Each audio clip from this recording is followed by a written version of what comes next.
Olá, espero que todos estejam bem. Hoje nós vamos iniciar a nossa aula número 2 e vamos começar a aula falando sobre o conceito de direito penal. Nós temos, no primeiro momento, o conceito formal de direito penal e o conceito social de direito penal. O que é o conceito formal de direito penal? No conceito formal de direito penal significa que o direito penal é um conjunto de normas jurídicas que estabelece as infrações penais, fixam as sanções e regulam as relações daí derivadas. O que significa isso? Significa que, do ponto de vista do conceito formal, o direito penal ele é um conjunto de normas, de regras que estabelece as infrações penais, ou seja, que vai estabelecer o tipo penal e que vai estabelecer que conduta humana é caracterizada, é considerada como um crime, como uma infração penal, tá? Vai fixar as sanções, ou seja, vai dizer qual é a pena que deve ser aplicada para aquele tipo de infração que foi cometida, para aquele tipo de crime que foi cometida, e vai regular as relações derivadas desta aplicabilidade, ou seja, a lei penal ela vai estabelecer o que é um crime, qual ação humana é considerada como crime.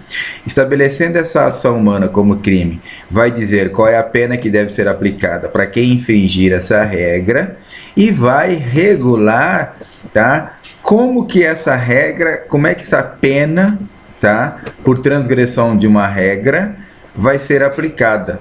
Ou seja, o cidadão que foi condenado por uma prática criminosa, ele vai cumprir pena no estabelecimento prisional. E para o cumprimento de pena serão estabelecidas regras.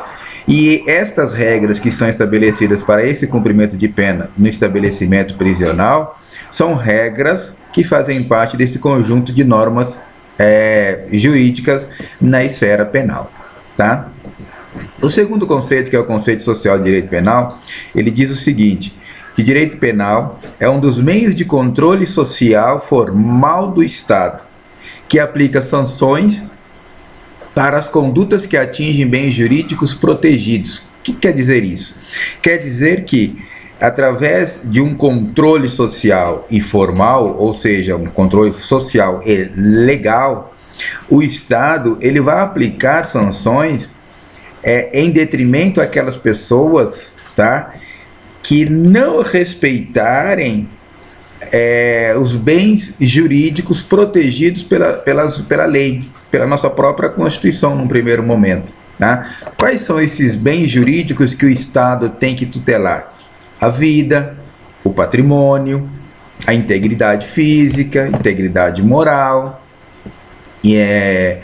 a propriedade, a honra e assim por diante, tá? Então, todos os bens jurídicos que o Estado se obriga a proteger, se alguém pratica uma conduta, tá, que atingem esses bens jurídicos protegidos pelo Estado, Estado, por meio desse controle formal social, ele vai aplicar sanções a quem infringir essas normas de conduta social e causar dano a estes bens jurídicos que são protegidos, que são tutelados pelo Estado, tá?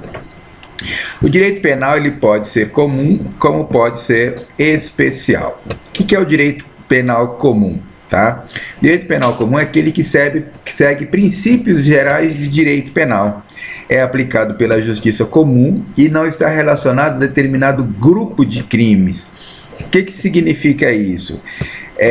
O direito penal comum ele trata dos crimes comuns e que são praticados por qualquer pessoa. Tá? Não faz parte de um rol de grupos específicos, de pessoas específicas que só elas podem praticar aquele tipo de crime, tá?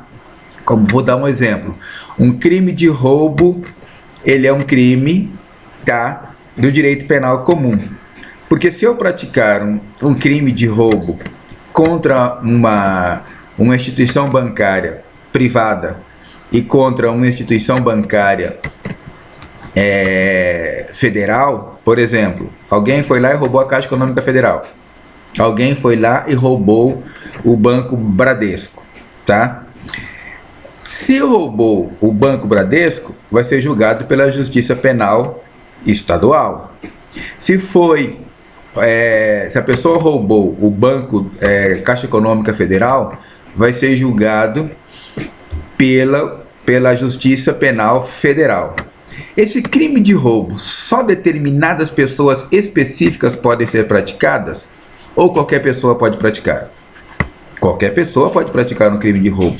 Qualquer um, tá? Então o crime de roubo não é um crime direcionado a um grupo específico de pessoas, tá? Como é o crime de homicídio, como é o crime de estelionato, como é o crime de furto. Então são crimes que fazem parte da justiça penal comum. Por quê? Porque qualquer pessoa está sujeita a praticar esse tipo de crime, né? Direito penal especial. Já o direito penal especial, ele tem princípios específicos.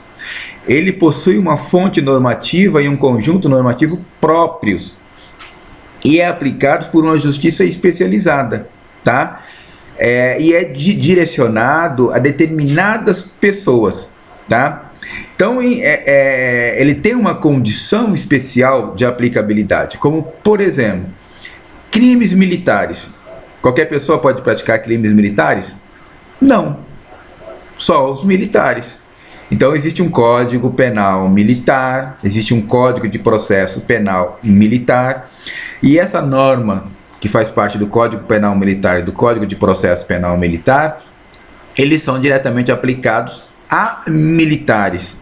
Então, os militares respondem por crimes militares. Então, vocês percebam que, quando eu trato de crimes militares, ele está direcionado por um grupo específico de pessoas. Então, ao contrário do direito penal comum, onde lá qualquer pessoa pode cometer o crime de roubo, qualquer pessoa pode cometer o crime de estelionato, qualquer pessoa pode cometer o crime de furto, aqui, nos crimes militares, só os militares estão sujeitos à lei militar. Por isso que ele é direcionado por um grupo específico de pessoas, tá? E isso diferencia o direito penal comum do direito penal especial, tá? Lá o comum, qualquer pessoa pode cometer os tipos de crime. Aqui, o especial, no exemplo que eu acabei de passar para vocês, dos militares, só quem é militar está sujeito a responder por crimes militares, tá? Indo adiante, vamos falar da característica do direito penal. Como que se caracteriza o direito penal? Qual é a característica do direito penal? A característica do direito penal é regular a relação que existe entre o Estado e o violador da norma. Ou seja, eu tenho de um lado o Estado, tá? E eu tenho de um outro lado a pessoa que viola, que possa vir a violar uma norma penal, tá? E o direito penal ele se caracteriza por isso, porque ele vai cuidar dessa relação entre o Estado, que deve conduzir a sociedade de uma melhor maneira possível, tá? Criar regras de convivência social, criar sanções para aqueles que transgridem, que desrespeitam essas regras, tá? E eu tenho, no nosso caso, o direito penal, tá? O direito penal, ele é uma figura do Estado que vai regular essas regras, essas normas, tá? Dentro da esfera penal, tá? Entre o violador da norma e o Estado.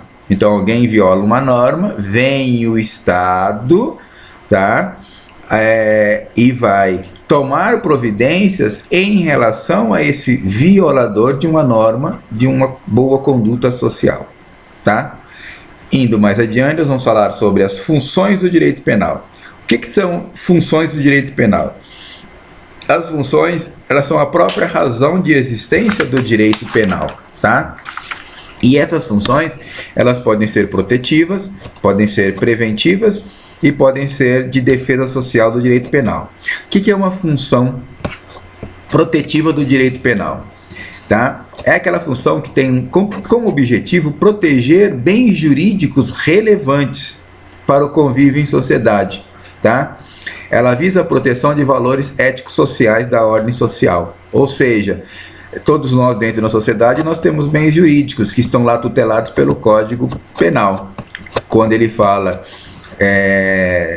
dos crimes praticados contra o patrimônio, dos crimes praticados contra a honra, dos crimes praticados por funcionários públicos, dos crimes contra a vida e assim por diante. Então esses são bens jurídicos que são tutelados, tá, pelo direito penal, são tutelados pelo Código Penal, são protegidos pelo Estado, tá? Então a função protetiva do direito penal é justamente essa: proteger esses bens jurídicos que pertencem a nós cidadãos, tá? Função preventiva. Função preventiva, ela visa prevenir, tá, através de uma sanção, tá? Então essa função preventiva, ela impõe uma sanção com o intuito de prevenir que o criminoso pratique a infração penal, tá? E alguns doutrinadores entendem que essa função preventiva ela pode ser motivadora ou desmotivadora da norma penal, tá? Que também é conhecida como função de prevenção geral. Por que ela pode ser motivadora ou desmotivadora da norma penal? Vamos lá. Ela pode ser motivadora no momento em que a sanção ela vai motivar a pessoa a não praticar o crime, tá? E ela pode ser desmotivadora no momento em que ela desmotiva a pessoa a praticar o crime, tá? Então ela motiva a não praticar e desmotiva a praticar o crime. Por quê? Porque o cidadão, quando ele vê que para aquele tipo de crime, se ele vir a praticar, haverá uma sanção X, ele pode se sentir desmotivado. Poxa vida, eu queria cometer tal crime, estou vendo que a pena é muito alta, tá? Então eu não vou praticar esse crime, porque a pena é severa, a pena é grave, eu não quero ficar preso durante tanto tempo. Então essa função preventiva, ela traz a ideia de evitar, de prevenir que, em vista daquela sanção que possa vir a ser aplicada, a pessoa deixe de praticar o crime, tá? Nós temos aí como, por exemplo, no momento em que foi exacerbado a pena a ser aplicada para aqueles motoristas que eram flagrados dirigindo embriagados, né? No primeiro momento nós tivemos uma pena com determinada estipulação de sanção, e posteriormente o Estado veio a majorar essa sanção com uma ideia de desestimular as pessoas a dirigirem sob efeito de álcool, tá? E por último, nós temos a função de defesa social do direito penal. É uma função básica do direito penal. E ela parte da lógica de que o direito penal, ele, de uma certa maneira, ele é ameaçador. Por quê? Porque ele ameaça a pessoa. Olha, se você praticar um determinado crime, sua punição será tal. Então a pessoa, diante daquela ameaça de receber uma punição, isso pode desestimular a pessoa a praticar um crime e demonstrar para aquele cidadão, para aquela pessoa, que o Estado, com aquela sanção, com a aplicabilidade daquela sanção ou com a aplicação daquela sanção, ele está buscando a defesa do corpo social, ele está buscando a defesa da sociedade. Ele faz isso em busca de uma proteção à sociedade. Por isso o nome Função de Defesa Social do Direito Penal. Por hoje é só. Espero que vocês não tenham ficado com dúvidas. Qualquer dúvida, estou à disposição.